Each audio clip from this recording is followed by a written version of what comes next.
രണ്ട് ദിനവൃത്താന്തം അധ്യായം 21. യഹോറാം യഹോശാഫാത്ത് പിതാക്കന്മാരോട് ചേർന്നു. അവരോടുകൂടെ ദാവീദിന്റെ നഗരത്തിൽ സംസ്കരിക്കപ്പെട്ടു. മകൻ യഹോറാം രാജ്യഭാരമേറ്റു. യൂദാ രാജാവായിരുന്ന യഹോശാഫാത്തിന്റെ പുത്രന്മാരായ അവന്റെ സഹോദരന്മാർ അസറിയ, യെഹിയേൽ, സക്കറിയ, അസറിയ, മിഖായേൽ, ശഫാത്തിയ. അവരുടെ പിതാവ് ധാരാളം പൊന്നും വെള്ളിയും അമൂല്യ വസ്തുക്കളും അവർക്ക് സമ്മാനമായി നൽകി. കൂടാതെ യൂദായിലെ സുരക്ഷിത നഗരങ്ങളും കൊടുത്തു. ആദ്യജാതനായിരുന്നതിനാൽ രാജസ്ഥാനം യഹോറാമിനാണ് ലഭിച്ചത്. യഹോറാം പിതാവിൻ്റെ സിംഹാസനത്തിൽ ഉപവിഷ്ടനായി ഭരണമേറ്റെടുത്തു. തൻ്റെ നില ഭദ്രമാക്കിയപ്പോൾ എല്ലാ സഹോദരന്മാരെയും ഇസ്രായേലിലെ ചില പ്രമാണികളെയും വാളിനിരയാക്കി. രാജാവാകുമ്പോൾ യഹോറാമിന് 32 വയസ്സായിരുന്നു. അവൻ 8 വർഷം ജെറുസലേമിൽ വാണു. ആഹാബിൻ്റെ മകളായിരുന്നു യഹോറാമിൻ്റെ ഭാര്യ. ആഹാബ് ഭവനത്തെപ്പോലെ അവനും ഇസ്രായേൽ രാജാക്കന്മാരുടെ മാർഗത്തിൽ ചരിച്ചു. അവൻ കർത്താവിൻ്റെ മുൻപിൽ തിന്മ പ്രവർത്തിച്ചു.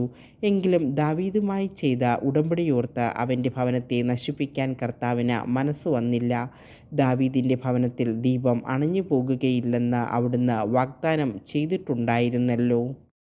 യഹോറാമിൻ്റെ കാലത്ത് ഏദോമ്യർ യൂദാ മേൽക്കോയ്മയ്ക്കെതിരെ മത്സരിച്ച് സ്വന്തമായി ഒരു രാജാവിനെ വാഴിച്ചു. യഹോറാമും സൈന്യാധിപന്മാരും രഥങ്ങളോടുകൂടെ അവർക്കെതിരെ ചെന്നു. തങ്ങളെ വളഞ്ഞ ഏദോമ്യരുടെ നിര അവർ രാത്രിയിൽ ഭേദിച്ചു.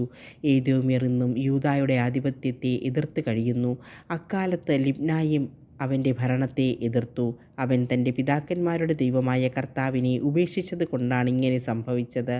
അവൻ യൂദാ മലമ്പ്രദേശത്ത് പൂജാഗിരികൾ നിർമ്മിച്ചു.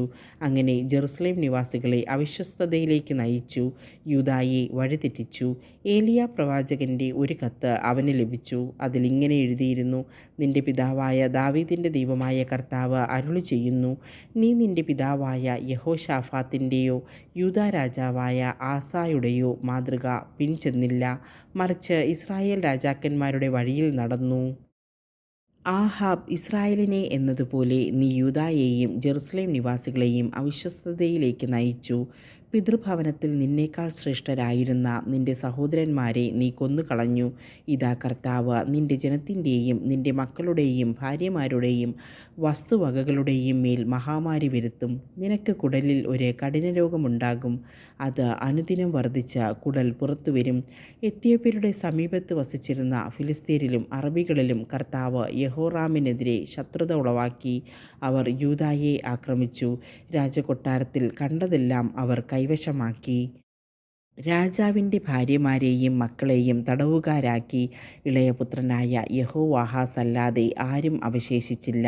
ഇതിനുശേഷം കർത്താവ് അവൻ്റെ കുടലിൽ ഒരു തീരാവ്യാധി വരുത്തി. 2 വർഷം കഴിഞ്ഞ് രോഗം മൂർച്ഛിച്ച് കുടൽ പുറത്തു വന്നു. കഠിനവേദനയിൽ അവൻ മരിച്ചു. അവൻ്റെ പിതാക്കന്മാർക്കു വേണ്ടി നടത്തിയതുപോലെ ജനം തീക്കൂന കൂട്ടി അവനെ ബഹുമാനിച്ചില്ല. ഭരണമേൽക്കുമ്പോൾ അവന് 32 വയസ്സായിരുന്നു. 8 വർഷം ജെറുസലേമിൽ വാണു. അവൻ്റെ വേർപാടിൽ ആരും ദുഃഖിച്ചില്ല. അവനെ ദാവീദിൻ്റെ നഗരത്തിലാണ് സംസ്കരിച്ചതെങ്കിലും രാജാക്കന്മാരുടെ കല്ലറയിലല്ല.